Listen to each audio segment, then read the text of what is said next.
오늘이 처치 켈란더 교회력에 의하면 대강절 또는 대림절이라고 하는 절기를 오늘부터 시작을 합니다. 영어로는 애드벤트 시즌이라고 하는 말을 합니다. 그래서 여러분 강대상에 보시면은 촛불 하나가 켜져 있죠. 주일마다 촛불이 하나씩 더 켜지게 될 것입니다. 이 대림절 때에는 성탄절, 이 땅에 인간의 몸을 입으시고 오시는 예수 그리스도를 기다리는 절기입니다. 기다림이라고 하는 것은 또 다른 말로 말하면 희망입니다. 여러분, 대림절에 우리가 기다리는 대상은 다른 게 아닙니다. 예수 그리스도를 우리들이 기다립니다. 그 이야기는 우리의 희망은 예수 그리스도입니다. 한번 해보실까요? 나의 희망은 예수 그리스도다.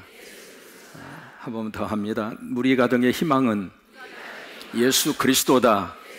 한 번만 더 합니다. 우리 조국의 희망은 예수 그리스도다. 그렇게 믿으시면 아멘.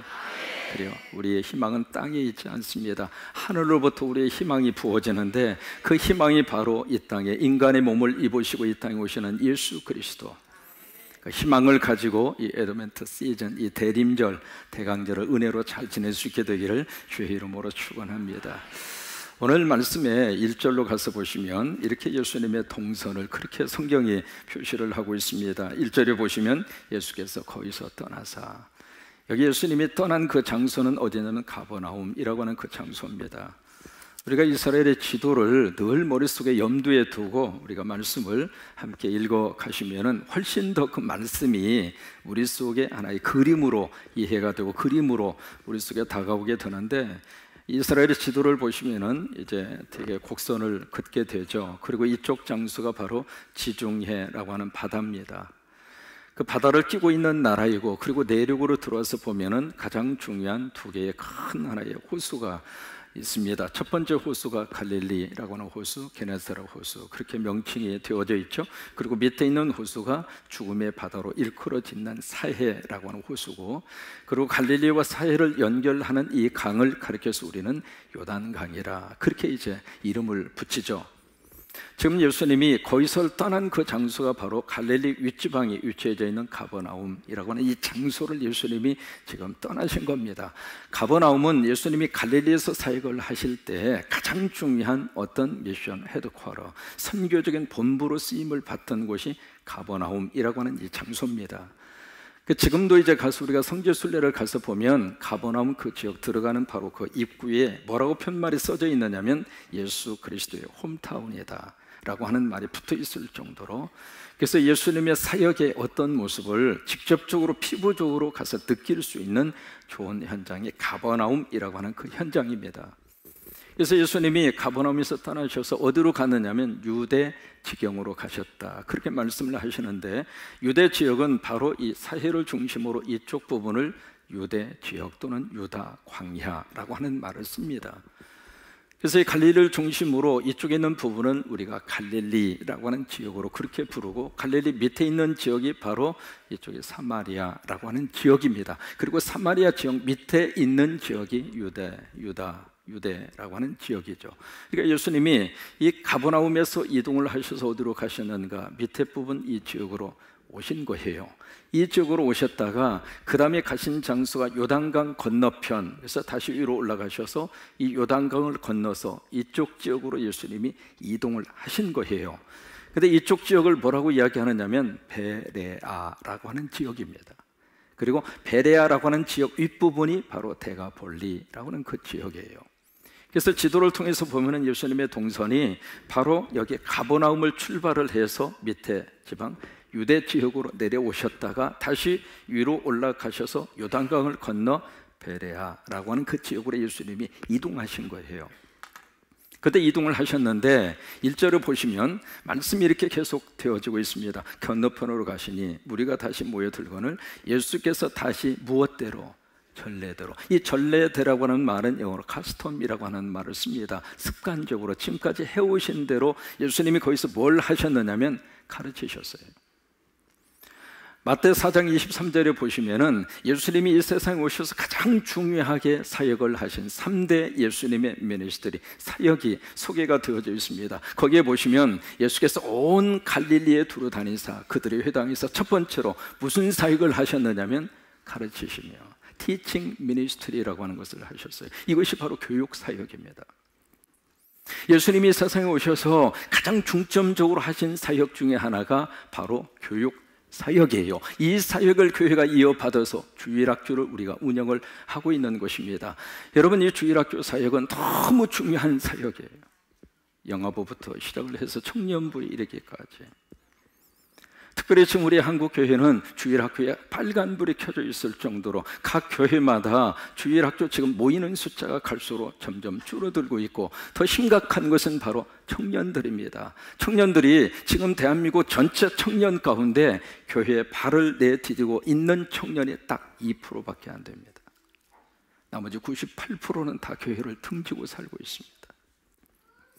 그래서 예수님이 이 세상에 오셔서 가장 중점을 두었던 사역이 바로 teaching ministry, 교육 사역이에요. 지금은 이 교육, 이 문제를 그냥 사역으로 말할 정도가 아니라 지금은 교육 선교라고 하는 말을 붙일 정도로. 그래서 우리 내년도 계획을 하면서 우리 교회는 내년도에 교육부를 위한 전담 목사님, 전담 교육 전도사님을 모시려고 그래요. 그래서 말 그대로 교육부에 전폭적으로 우리가 관심을 가지고, 왜요? 우리 가정도 자녀들이 잘 돼야 우리 가정에 미래가 있어요. 우리 교회도 마찬가지입니다. 우리 자녀들이 미래의 희망이에요. 우리 자녀들이 미래를 책임지고 갈 수 있는 하나님의 사람들이에요. 그래서 그들이 말씀과 믿음으로 잘 양육함을 받아서 우리 교회 출신 가운데 세계적인 인물을 하나님께서 배출해 주시기를 바라고, 이게요, 아멘 하고 볼 일입니다. 왜냐하면 그 주인공이 어느 가정에서 나올지 몰라요. 다시 하겠습니다. 우리 교회에서 세계적인 인물을 하나님이 배출해 주시고, 그래야 세상에 희망이 있거든요. 그러니까 예수님이 오셔서 가장 먼저 하신 사역이 teaching ministry. 그 다음에 두 번째 무슨 사역을 하셨는가? 천국 복음을 어떻게 하셨어요? 전파하시면, 이것이 preaching ministry입니다. 이것이 바로 뭐냐면 전도와 선교입니다. 한 해 동안 하나님이 이 재단을 통해서, 여러분들을 통해서 하나님의 세계 곳곳에 십자가를 세우게 하시고 선교하게 하시고 어려운 이웃교회들을 품을 수 있도록 역사를 하셨고, 여러분, 선교는 선택이 아닙니다. 교회의 존재 이유입니다. 세 번째로 예수님이 하신 사역이 무엇인가? 그 다음에 보시면은 백성 중에 모든 병과 그리고 모든 약한 것을 어떻게 하셨어요? 힐링 미니스트리, 치유의 사역입니다. 그 치유의 사역을 오늘 우리에게 대입을 하자면 그것이 바로 복지와 그리고 구제 사역입니다. 지금 우리 실버 세대들이 가면 갈수록 여러 가지 힘든 상황 속에 있거든요. 그 실버 세대들의 아픈 마음을 교회가 어루만져주고, 사람이 말이죠, 밥상에서 혼자 앉아서 밥을 먹는 것처럼 외로운 게 없어요. 그 실버 세대들이 교회를 중심으로 의지하고 서로 믿음을 서로 격려하고 천국 갈 때까지, 하나님 나라 갈 때까지 연약한 마음을 서로 힐링해주고 그 아픈 그 상처를 싸매어주고, 그 일을 누가 해야 하는가? 교회가 해야 돼. 그래서 예수님이 3대 사역을 가지고, 그래서 1절의 말씀이 그래서 이렇게 기록이 되어져 있는 거예요. His custom, 그의 관습을 따라서 예수님의 teaching ministry, 이 교육 사역을 하고 있는 그 현장에 2절에 보시면 누가 등장하느냐면 바리새인이 등장합니다. 이 바리새인은 예수님 당시에 3대 종파가 있습니다. 첫째가 바리새인, 두 번째가 사두개파, 세 번째가 서기관. 들어본 이름들이잖아요. 이 바리새인들은 바로 경건주의자들입니다. 그 뜻 자체가 separate from the world, 이 세상으로부터 separate 되어졌다, 분리되어졌다, 그런 의미를 가지고 있거든요. 그래서 이 바리새인들은 철저하게 뭘 가지고 살았느냐면 율법, 그것을 그들의 가장 중요한 경건의 도구로 그들이 삼고 살았던 사람들이 바리새인들이에요. 그들이 와서 여기 2절에 보시면 예수님에게 아주 센시티브한 문제를 건드립니다. 무슨 질문을 던지고 있느냐면, 예수께 나와 그를 시험하여 묻되 사람이 아내를 버리는 것이 옳습니까? 아주 애밀한 문제입니다. 오늘 이 설교 시간에 다루는 문제도 마찬가지입니다. 이게 버린다고 하는 것은 영어로 divorce, 이혼입니다. 여러분, 지금 이혼 문제처럼 사회적으로도 마찬가지고 개인적으로도 마찬가지고요. 왜? 우리 가운데 이혼, 이 문제 때문에 상처 있는 사람이 지금 있고, 또 하나 이 이혼 때문에 마음속에 너무 가슴 아리를 하고 있는 분들이 지금 우리 가운데 있고, 또 하나 심각하게 이혼할까 말까 고민하고 는 분도 있을 수 있다 이 말이에요. 아주 센시티브한 문제입니다. 아주 예민한 문제인데 그 문제를 지금 바리새인들이 와서 예수님에게 건들고 있는 거예요. 참 묘한 표현이 이혼을 어떻게 표현하고 있는가? 버린다고 표현하고 있습니다. 여러분, 이혼은 서로가 서로 살다가 서로가 서로를 버리는 거예요. 한쪽이 한쪽을 버리는 것이 아니라 서로가 서로를 버리는 것이 이혼이라 그 말이에요. 근데 그 문제를 가지고 와서 예수님에게 물어요. 이 아내를 버리는 것, 디보스, 이 이혼이 법적으로 합당합니까? 그렇게 물어요. 그래서 3절을 보시면 대답하여 이르시되 모세가 어떻게 너희에게 명하였느냐. 율법의 전문가인 그들에게 다시 법으로 물어요. 그렇다면 너희가 지금 붙들고 있는 모세의 율법, 거기서는 그 법조항이 어떻게 되어져 있느냐, 그렇게 되물어요. 그러자 4절에서 그들이 대답을 합니다. 이르되 모세는 이혼 증서를 써주어 버리기를 어떻게 써요? 허락하였나이다. 영어로 permit 했다 이 말이에요. 허락을 했다 이 말이에요. 이 말씀이 바로 신명기 24장 1절로 2절의 말씀이 그들이 근거로 제시하고 있는 법의 근거입니다. 그 말씀에 보시면은 사람이 아내를 맞이하여 데려온 후에 결혼한 상태를 말하고 있는 것이거든요. 결혼하기 전을 말을 하는 게 아닙니다. 결혼을 했어요. 그리고 가정을 꾸렸고 이제 부부가 됐어요. 그런데 그 다음 절에 보시면 그에게 수치되는 일이 있음을 발견하고 뭔가 모르는 수치스러운 그런 일들을 발견을 하고 또 하나 그를 기뻐하지 아니하면 그 발견된 수치스러운 일 때문에 서로가 살기 싫어졌다 그 말이에요. 그런 상태가 되었을 때는 어떻게 하느냐? 그에게 이혼 증서를 써서 그의 손에 쥐어주고 그를 자기 집에서 내보낼 것이요. 그 여자는 그의 집에서 나가서 다른 사람의 아내가 어떻게 해요? 되리라. 자, 두 가지를 묻습니다. 이 성경 말씀에 근거해서 이혼할 수 있어요, 없어요? 아니, 성경에 이혼할 수 있어요, 없어요? 자신 있게 할 수 있어요, 없어요? 할 수 있다 이 말이에요. 고개가 갸우뚱거리세요? 저 성경 말씀에 근거해서 보면은 이혼을 할 수 있어요, 없어요? 크게 대답해 보세요. 성경 말씀이 지금 우리에게 증거를 제시하고 있으니까 할 수 있어요, 없어요? 할 수 있다 이 말이에요. 그럼 두 번째, 이혼하신 분이 재혼할 수 있어요, 없어요? 이혼도 당당하게 하시고 재혼도 당당하게 하세요. 여러분 주변에서 이혼한 사람이 있을 때 그 사람 놓고 뒤에서 수근거리지 마세요. 왜요? 그 사람은 그 사람 나름대로 너무 큰 상처가 있단 말이에요. 사람은 그 사람의 속을 몰라요. 내가 내 속도 모르는데 남의 속을 어떻게 알아요? 부부의 관계를 어떻게 다 알아요? 그러니까 제3자 입장에서 그것을 가지고 자꾸 까십거리로 만드시면 안 됩니다. 왜? 성경 말씀에 근거해서 이혼할 수 있는 가능성이 있잖아요. 또 하나, 다시 리메리, 재혼할 수 있다 이 말이에요. 재혼해서 살고 있는 사람을 가지고 그것을 가지고 뒤에서 수군거리지 말라 그 말이에요. 아멘! 할렐루야! 집에 가서 도장 딱 꺼내가지고 자! 찍어! 그렇게 적용하면 그게 지금 제대로 된 적용입니까? 잘못된 적용입니까? 그렇게 받아들이면 안 되죠. 여러분, 지금 우리 가정의 상황이 어느 정도일까? 한번 수치사고를 한번 봐야 할 필요가 있습니다. 얼마 전에 한국에 있는 그 가정, 부부들을 대상으로 해서 뭘 만들었느냐? 만족도를 물어봤습니다. 과연 서로가 살면서 어느 정도 만족하고 살고 있느냐? 그 만족도에 대한 설문조사를 했습니다. 남자의 경우입니다. 아내와 함께 살면서 나는 이 가정과 이 아내에 대해서 만족합니다 라고 하는 답을 한 사람이 70.6%입니다. 굉장히 높은 퍼센테이지입니다. 10명 중에 7명은 현재 가정생활과 부부생활에서 만족한다 그 말이에요. 그러면 여자의 경우에 있어서는 어느 정도 퍼센트가 나왔는가? 바로 60.8%입니다. 남자에 비해서 여자들이 자기 남편에 대한 만족도가 떨어진다 그 말이에요.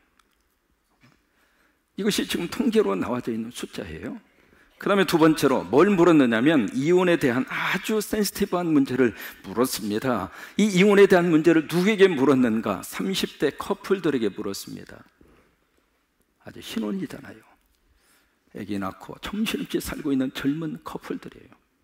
30대를 대상으로 해서 이혼에 대한 아주 이 센시티브한 문제를 그들에게 물었습니다. 물으니까 남자들이 어떤 대답을 했느냐면 30대의 남성들이 어떤 대답을 했느냐면 62.7%가 어떤 경우가 있어도 우리는 이혼하지 않겠다.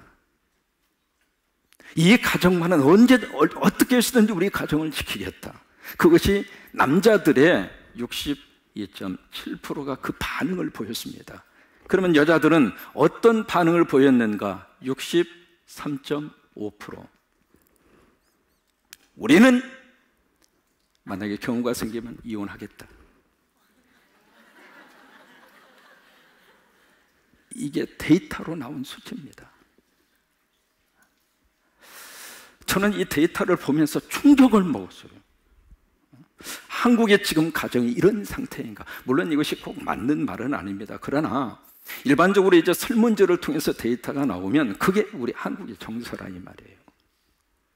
지금 우리 한국 정서가 그런 정서로 지금 흘러가고 있다고 하는 것을 이 수치가 지금 보여주고 있거든요. 뭐냐면 남자들은 어떻게 쓰든지 살라고 그러는데 여기 말고, 근데 여자들은 어떻게 쓰든지 갈라서려고 생각하고서.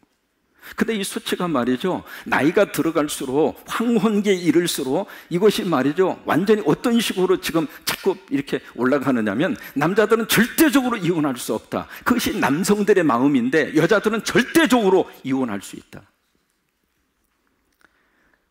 남자들이 조심하고 살아야 됩니다. 그렇지 않으면 보따리 쌀 일이 참 많고.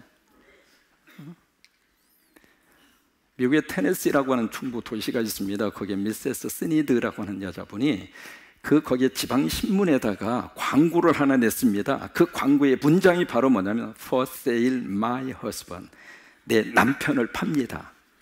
그게 광고 문장이에요. 근데 그 광고 문장에 뭐라고 썼느냐면 남편을 염가로 파는데 그 대신에 이 남편의 애지중지 기르던 애완용 개하고 그리고 골프채를 덤으로 드리겠습니다. 그러면서 그 밑에다가 한마디를 더 썼습니다. 중고품이긴 하지만 쓸만합니다. 그 광고를 보고 많은 사람들이 전화를 했어요. 많은 사람이 관심을 보였는데 남편에 대해서는 관심이 없고 그냥 그 개만 달라고 하고 골프채만 달라고 하고. 근데 그 중에 어느 한 분이 심각하게 그분에게 전화를 했습니다. 전화를 해서 그분이 어떤 분이냐면 며칠 전 사랑하는 남편을 사별한 부인입니다. 그 부인이 심각하게 그에게 전화합니다. 중고품이라 하더라도 당신 남편이 있는 것을 감사하시오. 그 전화를 받고 이 스니드라고 하는 이 여성의 마음이 바뀌어져 가지고 안 팔았대야.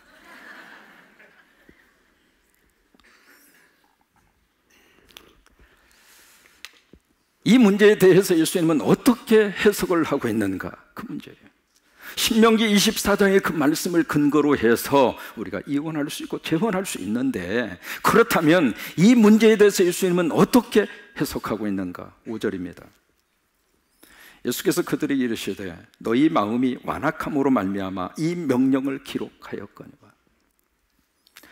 그 법을 주신 모세의 심정을 예수님이 이렇게 해석하고 있는 거예요. 이것을 이혼의 근거로 이혼 증서를 써줘 이혼해라. 어떤 이혼의 합법적인 근거로 하나님이 모세가 이 법을 준 것은 아니라 그 말이에요. 그 당시에 사람들이 너무 완악해서 마음이 굳어져서 사람이 부부전에 서로 함께 살다가 부부는 천수가 있어요 없어요? 없잖아요. 이게요 하나가 되려면 한없이 가까워질 수 있는 게 부부잖아요. 부끄럼 없이. 근데 이게 한번 갈라서기 시작하면 한도 끝도 없이 멀어지는 게 부부예요. 그래서 얼굴 보고 누워서 이렇게 나란히 자다가 어느 날 갑자기 툭 알아져서 등 들고 딱 이렇게 맞대는 순간에 얼굴 보려면 지구를 한 바퀴 돌고 와야 돼요. 그래 얼굴을 보죠. 사람이 한번 이렇게 마음이 토라지고 그 마음이 이렇게 악해지면은 참 묘해요. 서로 화해고 이해하고 살으라고 해도 못 산단 말이에요. 그런 경우에 있어서 여기 모세는 그래서 이 명령을 너에게 주었다 그 말이에요. 그러면 왜 이혼 증서를 써서 주라고 말씀을 하셨을까? 그것은 여성 인권 보호 차원에서 하신 거예요. 여러분, 수천 년 전에 여성들이 무슨 인권이 있었어요? 그러니까 오늘은 갑자기 살다가 쫓겨나면 말 그대로 사회에서 매장을 당한다 그 말이에요. 그래서 여성들도 삶이 있잖아요. 그래서 여성 인권 보호 차원에서 어쩔 수 없이 이혼을 결심하고 한다면 그 여성도 그 이후에 새로운 삶을 시작할 수 있도록 그에게 어떤 권리를 제공해 주라 그 말이에요. 우리 가운데 만약에 이혼 때문에 아픈 상처가 있다면 하나님이 여러분들을 위로해 주시기를 바랍니다. 절대로 여러분들 죄의식 가운데 살지 않았으면 좋겠습니다. 성령님 위로해 주시기를 원합니다. 그리고 이전보다 더 좋은 사람 만나서 새로 시작하세요. 그것 때문에 주눅들어서 살지 마세요. 또 하나, 오늘 이 말씀을 주신 하나님의 그 심정을 우리 마음에 꼭 담고, 여러분 살면서 마음에 100% 맞는 사람이 어디가 있습니까? 그러면서 예수님이 결혼의 가장 중요한 3가지 원리를 우리에게 설명을 해 주시고 있습니다. 왜요? 이 결혼이 가정과 부부 생활의 출발이면서 또 하나, 그 가정 안에 하나님의 선물, 우리 자녀들을 담아주시고, 그래서 이 결혼과 가정의 가장 중요한 원리 3가지를 오늘 예수님이 3가지 원리를 우리에게 말씀을 하시고 계세요. 첫째로 결혼이란 무엇인가? 바로 떠남이에요. 떠남. 6절의 말씀을 우리 함께 보시겠습니다. 6절에 보시면 창조 때로부터 사람을 남자와 여자로 지으셨으니 이러므로 사람이 그 부모를 어떻게 해서 떠나서 이 결혼과 부부 생활의 시작은 떠남으로부터 시작을 하는데, 이 떠난다고 하는 말을 히브리 말로 아자부라고 하는 말을 써요. 아자부. 이 히브리 말 아자부라고 하는 말을 어느 때 썼느냐면 예수님이 십자가에서 7마디의 말씀을 남기시잖아요. 그 중에 4번째가 엘리 엘리 라마 사박다니, 나의 하나님 나의 하나님 어찌하여 나를 버리지. 그때 쓴 단어가 아자부라고 하는 단어입니다. 여러분, 모든 생명은 떠남으로부터 시작해요. 귀한 태아가 생겼습니다. 10달 동안 자랐습니다. 때가 되면 어떻게 돼요? 자꾸 하나님이 보냅니다. 떠나라고 하는 거예요. 그래서 본인도 나오려고 하고 하나님도 보내고 엄마도 떠나 보내는 거예요. 그게 산고의 진통 아니에요. 만약에 그때 태아도 산모도 여의가 좋사오니 그러면 둘 다 죽어요. 그러니까 결혼, 성서적인 결혼과 부부와 가정의 가장 먼저 시작은 떠남이에요. 떠나고 본인도 떠나고 부모님도 떠나 보내고, 그렇게 해서 가정과 부부 관계가 시작이 되는 거예요. 2번째로 성경이 말하는 결혼의 원리는 바로 무엇인가? 하나됨이에요. 하나됨. 우리 8절의 말씀을 함께 읽습니다. 8절에 보시면 그 둘이 한 몸이 될지니라. 이러한즉 이제 둘이 아니고 한 몸이라고 말해요. 거기 한 몸이라고 하는 것은 어떤 원리를 가지고 있느냐면 0.5 플러스 0.5는 1, 이 의미입니다. 여러분, 50%만 맞으면 괜찮은 사람이에요. 인정하기 싫으실지 모르지만, 아니 어떻게 10가지의 것이 다 내 마음에 들어서 같이 그런 사람과 평생을 살겠습니까? 그런 사람은 천국에나 가야 있어요. 이 땅에서는 10가지 중에 5가지만 맞으면 괜찮은 사람이에요. 그냥 고개 끄덕끄덕하고 인정하고 사는 게 피차간에 행복한 거예요. 그러니까 나는 제로이면서도 상대가 100%를 가지고 와서 100% 그거 아니에요. 있을 수도 없고 그렇지도 않아요. 이게 하나가 되어서 우리가 지금 살아야 되는데, 지금 정서상 이혼 상태에 있는 대한민국의 퍼센테이지가 충격입니다. 68%입니다. 함께 살고 있는데, 도장은 안 찍었는데 정서적으로는 이혼 상태라고 말해요. 왜 그럴까? 하나가 안 되는 거예요. 둘이 하나가 돼야 되는데 이 속에 너무 많은 방해 요인이 너무 많아서 이게 합쳐지지가 않는 거예요. 엄마들은 자식에게 다 뺏겨버리고 어찌 자식밖에 없어요. 그 남편은 완전히 뒷방이요. 그냥 남편이 하루 종일 일하고 피곤하게 일하고 왔으면 남편이 눈에 보여야 정상 아닙니까? 근데 애가 먼저 보이니까 남편은 뭐 그냥 안중에도 없어요. 그러니까 그 아내 속에 남편이 들어갈 틈이 없는 거예요. 또 하나, 남편도 마찬가지거든요. 온통 머리와 생각 속에 이게요, 직장생활, 경제적인 활동, 이게 보통 일이 아니다 보니까 온통 그 생각밖에 없는 거예요. 그러다 보니까 그 남편 속에 아내가 들어갈 틈이 없어요. 그러니 무슨 놈이 하나가 됩니까? 결혼은 하나가 되는 거예요. 부부는 하나가 되는 거예요. 세 번째로, 성경이 말하는, 예수님 말씀하시는 결혼의 의미가 어떤 의미를 가지고 있을까? 바로 언약입니다. 언약. 9절 말씀해 보실까요? 9절에 보시면, 그러므로 누가 짝지어 주신 거, 크게 누가 짝지어 주신 거, 여러분 그렇게 인정하십니까? 내가 짝지은 거 아니라 그 말이에요. 앞으로 여러분, 우리 자녀들에게 하나님이 짝을 지어주게 되기를 바랍니다. 내가 선택하고 내가 골라서 짝지은 것이 아니라 하나님이 데려다 주시고, 하나님이 데려다 주시고, 그래서 우리 가정 속에 믿음 좋은 사위가 들어오고, 믿음 좋은 며느리가 들어오고, 하나님이 보내주셔야 된다 그 말이에요. 그러니까 하나님이 짝지어 주셨다, 이것을 언약이라고 그래요.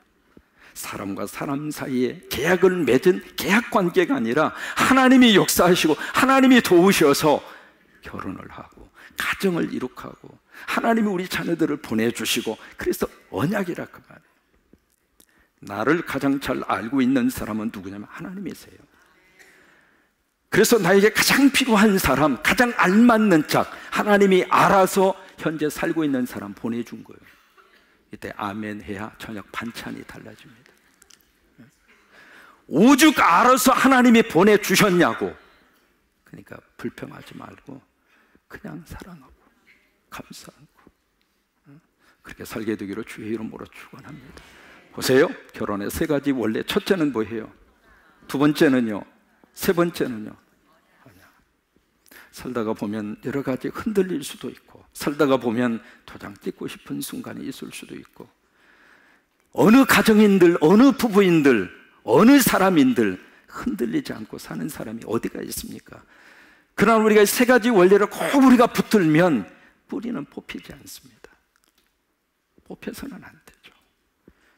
그래서 이 대림절, 희망으로 오시는 예수 그리스도 붙잡고 우리 가정과 우리 부부와 우리 자녀들이 행복한 놀라운 역사가 임하게 되기를 주의 이름으로 축원합니다.